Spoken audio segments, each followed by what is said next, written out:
Hello student, class 6 maths का question paper है mid term exam के लिए, मिड टर्म एग्जाम 26-27 के लिए। तो चलिए स्टार्ट करते हैं इसका सोल्यूशन हम। तो ये इंपॉर्टेंट है सभी बच्चों के लिए, इसे अच्छी तरह से प्रैक्टिस कर लेना। तो ये देखिए सेक्शन ए से स्टार्ट करेंगे इसका। तो ये न्यू जो बुक है उसके क्वेश्चंस है ये, ठीक है। तो फर्स्ट देखिए, the common factor of 35 and 50। तो 35 और 50 के कॉमन फैक्टर्स पूछे आपसे। तो कॉमन फैक्टर के लिए पहले आप 35 और 50 के फैक्टर्स पता होने चाहिए एंड देन उनमें जो कॉमन फैक्टर होगा वो आपको फाइंड करना है। तो देखिए फैक्टर 35 के मतलब 35 किस किस में आता है, किस किस टेबल में आता है। तो 1 के टेबल में आता है, फिर 5 में आता है, फिर 7 में आता है एंड देन 35 अपने खुद के टेबल में आता है। तो 35 के 4 फैक्टर्स है, ठीक है। ऐसे ही 50 के फैक्टर्स भी आपको निकालने आते होंगे। ये किस किस टेबल में आता है, 1 में आता है, 2 में आता है, 5 में आता है, उसके बाद ये 10 के टेबल में आता है, 25 के टेबल में आता है, देन 50 अपने टेबल में आता है।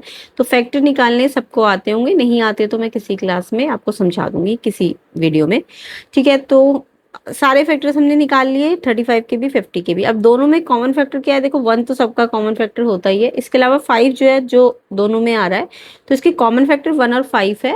बट आपके ऑप्शन में सिर्फ 5 दिया हुआ है, तो यानी कि 5 इसका कॉमन फैक्टर है, यानी 5 के टेबल में ये दोनों आते हैं। तो ऑप्शन ए इसका करेक्ट आंसर है, 5 इन दोनों का कॉमन फैक्टर है। तो इजी सा क्वेश्चन था, आई होप सबको आता होगा। नेक्स्ट क्वेश्चन नंबर 2, फर्स्ट का सेकंड पार्ट देखिए। How many prime numbers are there from 1 to 50। 1 से 50 तक कितने प्राइम नंबर्स है। तो प्राइम नंबर्स मतलब जो अपने ही टेबल में आता हो, यानी उसका कोई और फैक्टर ना हो 1 को छोड़ के। 1 तो सबका फैक्टर है, 1 के अलावा उसका फैक्टर और ना हो। 1 एंड इटसेल्फ के अलावा उसका कोई और फैक्टर ना हो, उसको प्राइम नंबर कहते हैं, ठीक है। तो 19 देखो, 19 आपका इन्होंने बोला कितने प्राइम नंबर्स आएंगे 1 से 50 के बीच में। तो 1 से 50 के बीच में आपको प्राइम नंबर्स पता ही होंगे कितने होते हैं। तो देखिए याद कर लेना 1 से 50 में कौन कितने प्राइम फैक्टर होते हैं। तो फर्स्ट लाइन की बात करूं तो 2 3 5 7, ये आपकी फर्स्ट लाइन में है 4 prime factors, prime number. And next line में 11 13 17 19, यानी इसमें भी 4 ही होते हैं प्राइम नंबर। नेक्स्ट लाइन में 23 और 29, यानी 20 वाली लाइन में 2 होते हैं। 31 37 ये 2 होते हैं, और इस 40 वाली लाइन में 3 प्राइम नंबर होते हैं, 41 43 एंड 47। तो ऐसे करके इन्हें काउंट कर लो कितने आए ये 1 से 50 तक। तो आपको अगर आपको प्राइम नंबर आते हैं तो आपको याद रखना है, फर्स्ट लाइन जो होती है 1 से 10 में 4 है, इसमें 3, इसमें भी 4 होते हैं 11 से 20 वाली लाइन में, एंड फिर 2 2 होते हैं, एंड इस वाली लाइन में 3 होते हैं। तो ऐसे करके आप बिना इसको लिखे भी याद कर सकते हो। 4 4 8 2 10 10 2 12 और 3 15। तो यानी कि 1 से 50 तक की बात करूं तो कितने प्राइम नंबर्स है 15। तो आंसर क्या है इसका 15, ऑप्शन बी। तो ऑप्शन बी इसका करेक्ट आंसर है, ठीक है। तो आपको प्राइम नंबर्स या तो याद करने की 1 से 10 में कितने हैं, 11 से 20 में कितने हैं, तो उस हिसाब से आप काउंट करके लिख सकते हो। तो इसका आंसर है 15, ठीक है। 1 से 50 में 15 प्राइम नंबर्स होते हैं। नेक्स्ट देखो third, which of the following statement is true. इसमें से कौन सी स्टेटमेंट है जो ट्रू है, ट्रू स्टेटमेंट ढूंढनी है। तो all prime numbers are even, सारे प्राइम नंबर इवन है, नो ये तो गलत है। सिर्फ 2 एक इवन है जो प्राइम होता है, बाकी सारे इवन नंबर कंपोजिट होते हैं। 2 को छोड़ के बाकी सारे इवन नंबर कंपोजिट होते हैं। तो इन्होंने बोला सारे प्राइम नंबर इवन होते हैं, नहीं ये गलत है। तो ऑप्शन ए आपका फॉल्स है। द नंबर 1 प्राइम नंबर, देखो 1 ना तो प्राइम ना प्राइम, 1 प्राइम नहीं होता। 1 सिर्फ ऑड नंबर हो सकता है, बट 1 प्राइम नंबर नहीं हो सकता, क्योंकि प्राइम नंबर 2 से स्टार्ट होता है, ठीक है। तो ये भी फॉल्स है। All composite number are greater than 1। Yes, composite number जो मतलब जिनके फैक्टर्स 1 और इटसेल्फ के अलावा और भी फैक्टर्स हो, ठीक है, यानी इसके मोर देन 2 फैक्टर्स होते हैं तो वो कंपोजिट होते हैं। यस, 1 से बड़े ही होते हैं सारे कंपोजिट। तो सबसे छोटा कंपोजिट नंबर ना 4 होता है, 4 के बाद 6, 6 के बाद 8 9, यानी जो और टेबल्स में भी आते हैं। तो यस, कंपोजिट नंबर 1 से बड़े होते हैं, यस ट्रू है ये। तो ऑप्शन सी इसका करेक्ट आंसर है। बाकी डी की बात करूँ तो नंबर 2 एक कंपोजिट है, नो 2 तो एक प्राइम नंबर होता है, क्योंकि उसका जो फैक्टर है वो 1 और 2, यानी 1 और इटसेल्फ है, तो वो प्राइम नंबर है, तो कंपोजिट थोड़ी ना है वो। तो सी वाला ट्रू है। तो यानी कि जो आपका थर्ड वाला है उसका आंसर सी ऑप्शन हो जाएगा, ठीक है, ये ट्रू है आपका। नेक्स्ट देखिए fourth, among the numbers 1 to 100 how many time will the digit 7 अकर। तो 1 से 100 की बात करें तो कितनी बार 7 डिजिट अकर हुआ है, कितनी बार 7 डिजिट अकर हुआ है, कितनी बार आया है। तो आप ऐसे करके थोड़ा सा माइंड में भी यूज कर सकते, माइंड भी लगा सकते हो। देखो 1 से 10 की लाइन पे अगर मैं बात करूं, 1 से 10 पे तो सिर्फ 7 आया होगा, है ना। ऐसे ही यहाँ 17 आया होगा, यहाँ पे 27 आया होगा, यहाँ पे 37 आया होगा, यहाँ पे 47, यहाँ पे 57। तो यहाँ पे सिर्फ 7 यहाँ पे आया होगा, यानी हर लाइन पे एक एक बार आया है। एक यहाँ, एक बार यहाँ आया, एक बार यहाँ आया, एक बार यहाँ आया, एक बार यहाँ आया, एक बार यहाँ आया, एक बार यहाँ आया। बट जो 60 वाली लाइन है ना, उसमें 67 पे भी आया होगा और 70 पे भी आया होगा। तो यहाँ पे 7 2 बार आया है ना।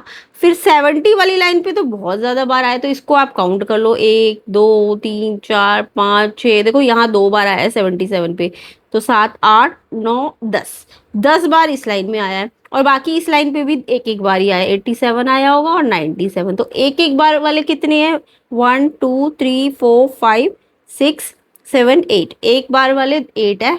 और इस वाली लाइन पे 2 बार आया है, तो 2 बार वाले एक लाइन पे 2 बार आया, और बाकी ये जो 70 वाली लाइन है इस पे 10 बार आया है।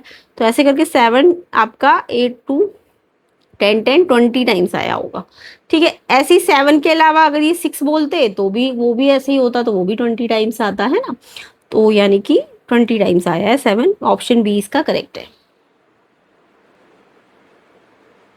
तो आंसर है इसका 20, option B. Largest 5 digit palindromic number. Palindromic number I hope सबको पता होंगे क्या होते हैं पैलिंड्रोमिक, जिसको हम अगर लेफ्ट टू राइट या राइट टू लेफ्ट लिखे, यानी रिवर्स करके लिखे, तो वो सेम होते हैं, है ना। यानी उनको रिवर्स करके भी लिखे तो वो सेम सेम नंबर देते हैं। ठीक है, तो इसमें 5 डिजिट का लार्जेस्ट पूछा है। तो आपको पता है 5 डिजिट का लार्जेस्ट देखो क्या होता है। 5 डिजिट का लार्जेस्ट नंबर तो सबको बनाना आता है ना, 5 बार 9 बना देना। अब देखो इसको मैं चाहे लेफ्ट टू राइट पढ़ूँ या राइट टू लेफ्ट पढ़ूँ, उल्टा भी पढ़ूंगी ना, 9 9 9 9 सेम ही आएगा। तो यानी एक पैलिंड्रोमिक नंबर है और ये 5 डिजिट का लार्जेस्ट भी और पैलिंड्रोमिक भी है। इट मीन्स यही आंसर है, ऑप्शन सी। ठीक है, तो 5th का आंसर ऑप्शन सी है। तो ऐसे ही डिटेल्ड सोल्यूशन एंड कंसेप्ट आपको सीखने को मिलेंगे प्लेलिस्ट के अंदर भी। प्लेलिस्ट के अंदर और भी PYQs है, और भी क्वेश्चन पेपर्स है मिड टर्म के, PT1 के, तो आप उनसे भी अच्छी तरह से प्रैक्टिस कर सकते हो। लिंक मैं प्लेलिस्ट का डिस्क्रिप्शन में डाल दूंगी, तो उनसे आप और ज़्यादा अच्छी प्रैक्टिस कर सकते हो। तो यहाँ पे 5th का आंसर सी ऑप्शन है। नेक्स्ट 6th देखो, next number in the sequence 4 9 25। अब कोई बच्चा क्या कहेगा, ये स्क्वायर्ड नंबर की सीक्वेंस है, 4 2 का स्क्वायर है, 9 3 का स्क्वायर है, तो आप ना 25 के बाद 36 लिख दोगे, जो कि गलत हो जाएगा। क्योंकि यहाँ पे आपको दिख रहा है कि ये 2 का स्क्वायर है। स्क्वायर्ड नंबर की जो सीक्वेंस होती है वो तो 1 के स्क्वायर से शुरू होती है ना, 1 भी आना चाहिए था फिर तो। 4 9 25। अब देखो 4 2 का स्क्वायर है, 9 3 का स्क्वायर है, 25 तो 5 का स्क्वायर है, इन्होंने 4 का स्क्वायर तो लिखा ही नहीं 16। तो यानी कि ये सिर्फ स्क्वायर्ड नंबर की सीक्वेंस नहीं है, ये स्क्वायर्ड नंबर की सीक्वेंस है, यस, बट ये सारे स्क्वायर्ड नंबर की सीक्वेंस नहीं है। ये देखो 2 का स्क्वायर है, ये 3 का स्क्वायर है, ये 5 का स्क्वायर है, यानी यहाँ पे बीच में इन्होंने 4 का स्क्वायर नहीं लिखा, 16 नहीं लिखा, यानी 4 का स्क्वायर नहीं लिखा। किस किस का स्क्वायर लिखा है देखो ध्यान से। आपको कहीं आप 36 लिख दोगे तो गलत हो जाएगा। ये 2 का स्क्वायर है, ये 3 का स्क्वायर है, ये 5 का स्क्वायर है, तो ये 2 3 5 ये क्या है, ये प्राइम नंबर्स है। 4 तो इन्होंने हटा रखा है ना, तो यानी ये सिर्फ प्राइम नंबर के स्क्वायर लेने हैं आपको। तो 2 3 5 के बाद कौन सा प्राइम नंबर आता है, 7, तो 7 का स्क्वायर लेना है आपको। तो ध्यान से देखना है कि ये सारे नंबर्स की स्क्वायर्ड सीक्वेंस है कि ये सिर्फ प्राइम नंबर के या ऑड नंबर की सीक्वेंस बन रही है, तो ये आपको ध्यान रखना है। तो यानी यहाँ आंसर 49 आएगा, ऑप्शन बी इसका करेक्ट आंसर है। तो आंसर समझ आ गया। इसमें 36 तो गलत हो जाएगा, 49 है। ठीक है, ऑप्शन ए करेक्ट है। नेक्स्ट क्वेश्चन देखो, ऑप्शन ए है इसका। ठीक है, 49 ऑप्शन ए सही कर लेना ऐसे। ठीक है, which number is called a triangular and square number both. तो कौन सा नंबर ट्राइंगुलर भी और स्क्वायर भी है। तो आपको ट्राइंगुलर नंबर बनाने आते होंगे, ऐसे स्क्वायर नंबर भी बनाने आते होंगे। वैसे आपको याद रखना है इसको, बट फिर भी मैं बता देती हूँ कैसे बनाओगे आप। देखो ट्राइंगुलर नंबर कैसे बनते हैं, पहले 1, यानी जो नेचुरल नंबर है ना उनको ना आपको ना सम करते जाना, यानी कि पहले 1 है तो फिर 1 और 2 को जोड़ दो, फिर 1 और 2 और 3 को जोड़ दो, तो ऐसे करके ना आपके ट्राइंगुलर नंबर बनेंगे। फिर 1 2 3 4 तक जोड़ दो, फिर 1 2 3 4 5 तक, फिर 1 2 3 6 तक। तो ऐसे करके ट्रायंगुलर नंबर की सीक्वेंस बन जाती है। तो पहले 1 आता है, फिर 3 आता है, फिर 6 आता है, फिर 10 आता है, फिर 15 आता है। 15 में ये देखो 5 तक है, तो 15 में 6 जोड़ो 21, फिर 7 जोड़ो 28, फिर 28 में 8 जोड़ो तो 36, है ना। तो ये आपके ऐसे करके याद कर लो, या तो या फिर बनाना ऐसे होता है, ठीक है। ये ट्रायंगुलर नंबर होते हैं। स्क्वायर नंबर तो सबको पता है, 1 का स्क्वायर 1 होता है, 2 का स्क्वायर करोगे तो 4 आएगा, 3 का स्क्वायर 9 आएगा, 4 का स्क्वायर 16 आएगा, 5 का स्क्वायर 25 आएगा, 6 का स्क्वायर 36 आएगा। तो दोनों में अगर मैं देखूं तो कौन सा नंबर है जो दोनों में आया है? 36 स्क्वायर नंबर पे भी आया है और 36 आपका ट्रायंगुलर नंबर पे भी आया है। तो 36 एक स्क्वायर नंबर भी है और एक ट्रायंगुलर नंबर भी है। तो आपको सीक्वेंस भी समझ आ गई होगी। तो आंसर क्या है इसका 7th का? Option B 36। ये एक ट्रायंगुलर नंबर भी है और स्क्वायर नंबर भी है। नेक्स्ट क्वेश्चन देखो, तो आंसर 7th का 36 ऑप्शन डी है। Next, what will be the angle between the hand eight 2 o'clock? 2 o'clock अगर हो रहा होगा तो हैंड्स जो है, minute hand and our and, दोनों हैंड्स के बीच में कितना एंगल होगा? तो इसके लिए आपको वैसे तो क्लॉक बना के भी आप कर सकते हो। ये क्लॉक बनानी सबको आती होगी। 12 से लेके आपको ये सारे नंबर्स लगा देने हैं। अब देखो, आपको पता है यहाँ पे 2 o'clock का मतलब जो आर एंड है वो 2 पे होना चाहिए और जो मिनट एंड है वो 12 पे होना चाहिए। यानी कि देखो, अगर मैं टोटल सर्कल कहूँ तो वो 360 डिग्री का होता है। तो अगर मैं 1 घंटे की बात करूँ तो 1 घंटे में देखो ये कितने सेक्शंस में बटा है? 12 सेक्शंस में बटा है ना। 360 का एंगल 12 सेक्शन में बटा है। तो अगर 1 घंटे की बात करूँ तो 360/12 कितना होता है? 30 डिग्री। तो 1 घंटे में 30 डिग्री का एंगल बनता है। तो अगर 2 आवर्स है तो अगर 1 घंटे में 30 है तो 2 आवर्स हुए ना यहाँ। तो 2 आवर्स का मतलब 2 × 30 यानी 60 डिग्री का एंगल बनेगा। तो ऐसे करके आपको याद रखना है, 1 घंटे में आपका 30 डिग्री का एंगल बनता है। तो 2 बज गए अगर, तो 60 डिग्री का एंगल होगा। ऑप्शन बी इसका करेक्ट आंसर है। तो एंगल कितना बनेगा 2 o'clock पे? 60 डिग्री का। ठीक है, अगर 3 o'clock होता तो 30 को 3 से मल्टीप्लाई कर दो, 90 डिग्री आ जाता। अगर 4 o'clock होता तो 30 को 4 से मल्टीप्लाई कर दोगे, 120 हो जाएगा। ठीक है, तो अभी फिलहाल 60 डिग्री आंसर है। Number of points marked in the following figure is. अब इस लाइन के अंदर कितने पॉइंट्स है? तो आपको दिख रहा है कितने पॉइंट है? पॉइंट ए है, पॉइंट बी है, पॉइंट सी है, पॉइंट डी है। तो कितने पॉइंट है इसके अंदर? 1 2 3 4। तो पॉइंट्स को कैसे लिखना चाहिए? पॉइंट को सिंगल वर्टेक्स में लिखना चाहिए। पॉइंट ए, पॉइंट बी, ए लिख के कॉमा, फिर बी लिख के कॉमा, फिर सी लिख के कॉमा, फिर डी लिख के। तो 4 पॉइंट है इसके अंदर। तो आंसर 4 है, ऑप्शन डी। नेक्स्ट क्वेश्चन देखिए, number of line which can be drawn from 1 point is are. तो अगर एक पॉइंट से मैं लाइंस बनाऊं, ड्रॉ करूं, तो कितनी लाइंस बन सकती है? तो देखो एक ही पॉइंट है ना। तो अगर आपके पास सिर्फ एक पॉइंट है, मान लो ये एक पॉइंट है ना, एक पॉइंट दिया हुआ, ये पॉइंट से आप कितनी लाइन ड्रॉ कर सकते हो? देखो इस पॉइंट से एक लाइन ये भी जा सकती है, इसी पॉइंट से ये भी जा सकती है, इसी पॉइंट से ये भी जा सकती है, ये भी जा सकती है, ये भी जा सकती है, यानी बहुत सारी जा सकती है। तो एक पॉइंट से ना इनफाइनाइट लाइन जा सकती है। तो याद रखना, एक पॉइंट है तो इनफाइनाइट लाइन बनेगी। लेकिन अगर 2 पॉइंट होते, मान लो 2 पॉइंट होते, तो 2 पॉइंट से सिर्फ एक लाइन जाती है। तो याद रखना, 2 पॉइंट होंगे तो सिर्फ एक लाइन होगी। 2 पॉइंट में एक लाइन होती, बट एक पॉइंट है इसलिए इनफाइनाइट लाइन से। ऑप्शन सी इसका आंसर है 10th का। एक पॉइंट से इनफाइनाइट और 2 पॉइंट होंगे तो एक लाइन होगी। ठीक है, तो एक पॉइंट से इनफाइनाइट, ऑप्शन सी करेक्ट है। तो यहाँ पे आंसर सी ऑप्शन है। 11 देखो, which of the following is not a name for this square. इस स्क्वायर का नाम नहीं होना चाहिए, नॉट है। तो देखो किसी भी स्क्वायर का अगर नेम करना है ना, तो उसको ना उसके जो भी वर्टेक्स है ना उन्हें कॉन्जिक्यूटिवली चलाना पड़ेगा। ठीक है, कॉन्टिन्यूस। तो अगर मैं पी से स्टार्ट करती हूँ तो नाम क्या पड़ेगा? पी क्यू आर एस, ऐसे ना, बिना पेंसिल को जंप किए, continuous P Q R S. तो पी की तरफ से क्या नाम है? P Q R S. जबकि इन्होंने क्या लिखा है? P Q S R. तो ये तो ऐसे हो गया ना, पी क्यू, फिर आपने पेंसिल को जंप किया, एस फिर आर। तो ऐसे जो स्क्वायर का नेम होता है उन्हें बिना जंप किए होना चाहिए, P Q S R, P Q R S होगा। जबकि इन्होंने क्या लिखा है? P Q S R. P Q S R में तो पेंसिल को ऐसे जंप करना पड़ गया ना, तो ये आपका नेम नहीं है। तो फर्स्ट वाला नेम नहीं है। देखो सेकंड वाले की बात करूँ, एस पी क्यू आर, अगर एस से स्टार्ट किया तो एस पी क्यू आर। देखो इसमें पेंसिल जंप नहीं हुई है, कॉन्टिन्यूस चली है ना, एस पी क्यू आर। तो ये तो सही नाम है। आर एस पी क्यू की बात करो, आर एस पी क्यू, इसमें भी पेंसिल कॉन्टिन्यूस है ना, तो ये भी स्क्वायर का सही नाम है।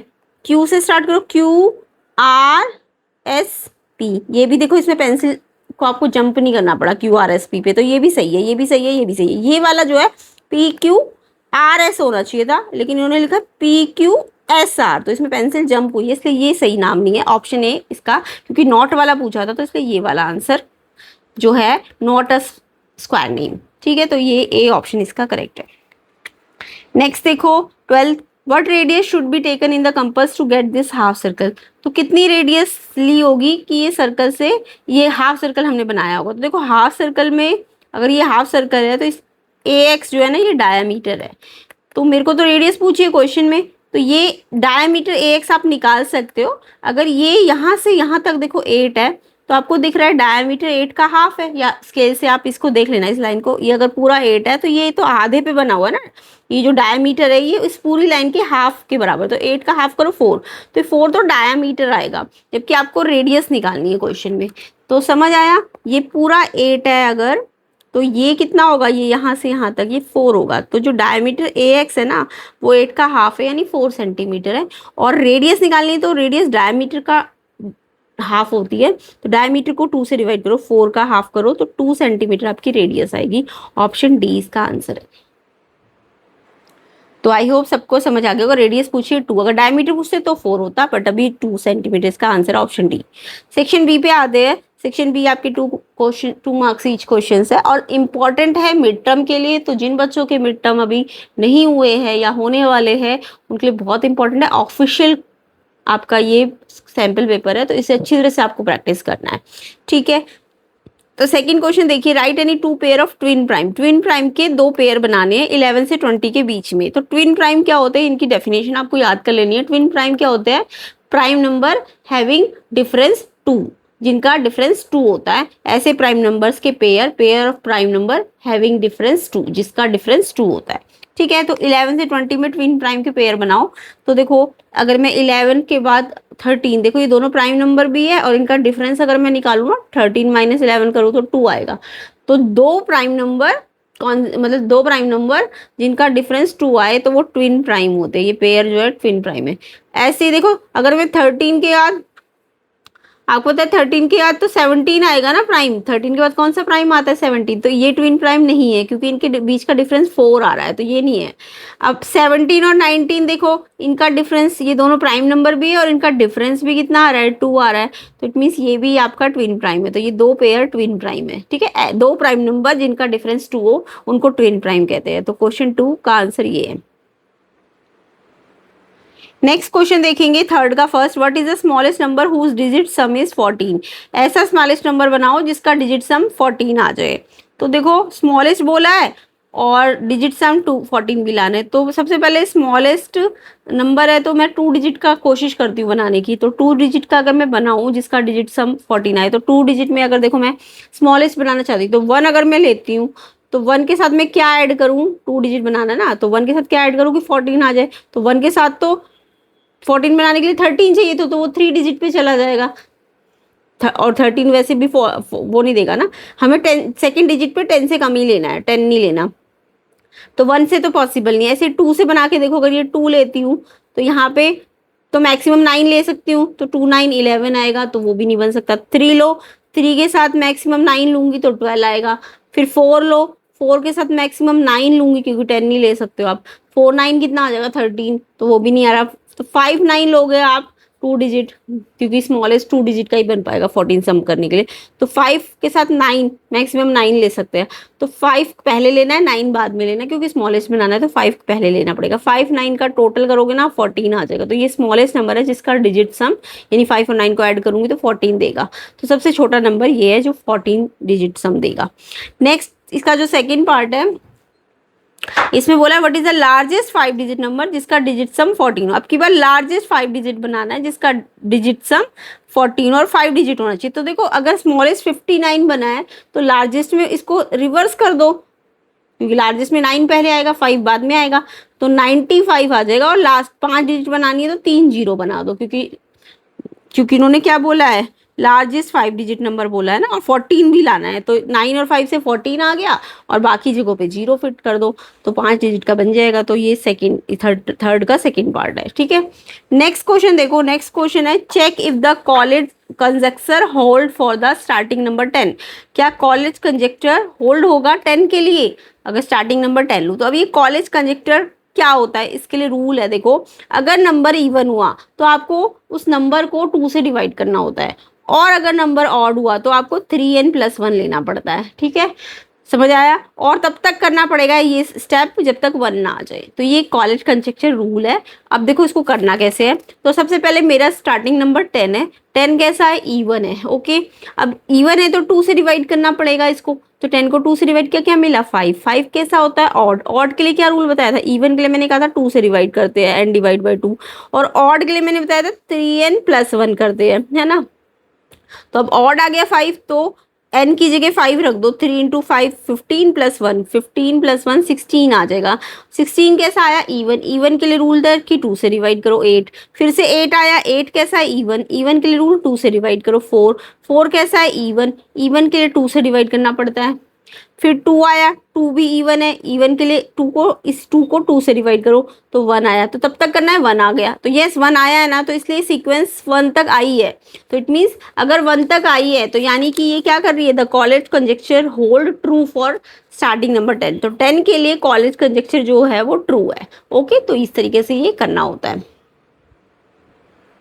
नेक्स्ट क्वेश्चन नंबर 5 देखो, name the angles mark in the given figure. इस फिगर में जो एंगल मार्क जो है उनको आपको नेम करना है। तो देखो एंगल मार्क का मतलब ये जो ये लाइन, ये जो एरो गया है ना, ये वाला एंगल है, ये वाला, यानी ये वाला एंगल यहाँ से यहाँ तक है ना, तो इस रे से इस रे तक है ना।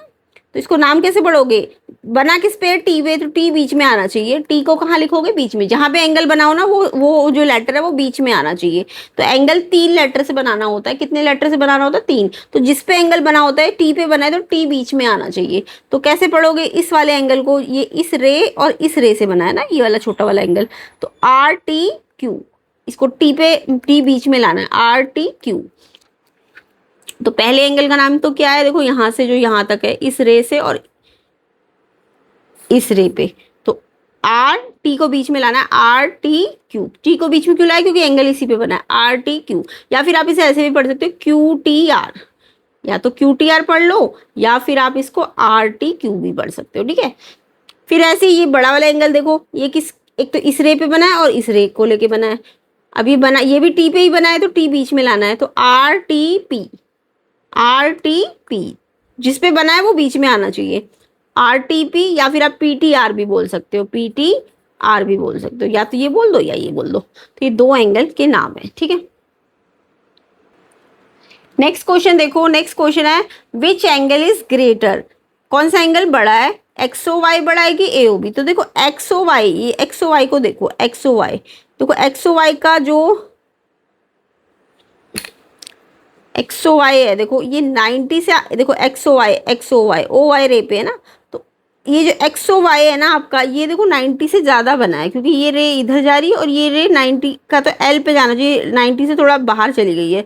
तो XOY आपका ऑब्ट्यूज एंगल है। और जबकि AOB की बात करूँ ना, AOB में देखो OB रे पे, OA जो रे है ना वो स्लैंट हो रखी है, यानी ये 90 से कम आ रहा है, ये एक्यूट है। AOB आपका एक्यूट है और XOY आपका ऑब्ट्यूज है, या फिर आप इसे D से मेजर कर लेना। तो XOY जो है ना उसकी आर्क 90 से ज़्यादा गई है, और जबकि AOB की आर्क थोड़ी झुकी हुई है, तो ये आर्क कम है और ये वाली आर्क ज़्यादा है, ये वाली आर्क ज़्यादा है। तो इसलिए XOY ऑब्ट्यूज है और AOB एक्यूट है, और इसलिए XOY बड़ा होगा, AOB छोटा होगा। तो ये वाला एंगल बड़ा है, ठीक है। नेक्स्ट है क्वेश्चन नंबर 7, कंस्ट्रक्ट करना है स्क्वायर PQRS, साइड लेंथ 6 होनी चाहिए। अब आपको पता है जो स्क्वायर होता है ना उसकी सारी साइड 6 सेंटीमीटर की होंगी, क्योंकि ऑल साइड्स इक्वल होती है। तो किसी भी स्क्वायर को बनाने के लिए आपको क्या करना होता है, सबसे पहले आप 6 सेंटीमीटर की लाइन में आपको स्केल और D रखना है अपने पास। मैं ऐसे ही बता देती हूँ, स्केल से पहले आप ना 6 सेंटीमीटर की लाइन खींच देना, तो ये स्केल का काम है, ये 6 सेंटीमीटर की लाइन ड्रॉ कर लेना, ठीक है। उसके बाद ये मान लो ये नाम क्या देना है, PQRS ना, तो ये मान लो P है और ये Q है, तो पी क्यू आपने 6 सेंटीमीटर की स्केल से खींचनी है। अब पी पे आपको ना कंपास से एंगल 90 डिग्री का बनाना है। कितने का एंगल बनाना है? पी पॉइंट पे रख के एंगल 90 डिग्री का बनाना है।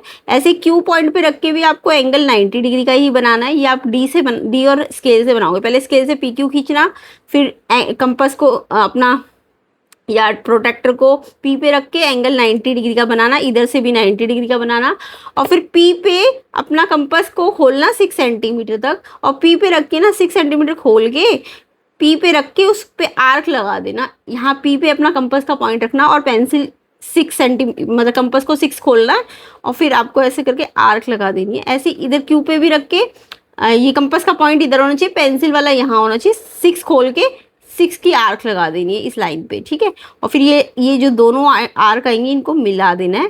तो ये पी क्यू, तो आर यहाँ पे आएगा और एस यहाँ पे आएगा, ऐसे consecutive P Q R S. तो ये आपको ना स्केल से बनाना है। ये 6 है तो ये भी 6 सेंटीमीटर का ही काटना है, ये भी 6 सेंटीमीटर, तो ऑब्वियसली ये भी 6 का ही आएगा। और लास्ट में लिख देना पी क्यू आर एस एक स्क्वायर है। तो ये खुद प्रैक्टिस करके आप बनाना। तो इस तरीके से आपको स्केल से और कंपास या प्रोटेक्टर की हेल्प से पी क्यू आर एस को बनाना है। सेक्शन सी जो है आपका वो नेक्स्ट पार्ट में करा देंगे, सेक्शन सी भी और सेक्शन डी भी, ठीक है। तो उसी पार्ट में मैं आपको कंपास से और स्केल से स्क्वायर और रेक्टेंगल बनाना भी सिखा दूंगी। और ये सेक्शन डी है, इसको भी हम नेक्स्ट पार्ट में कवर करेंगे। तो इसके लिए आपको वीडियो को ज़्यादा से ज़्यादा शेयर करना है, लाइक करना है। सेक्शन ई भी हम नेक्स्ट पार्ट में कवर करेंगे, केस स्टडी क्वेश्चंस है और बहुत इंपॉर्टेंट है आपके एग्जाम के लिए। प्रैक्टिस कीजिएगा इसकी अच्छी तरीके से, ऑफिशियल है ये, ठीक है।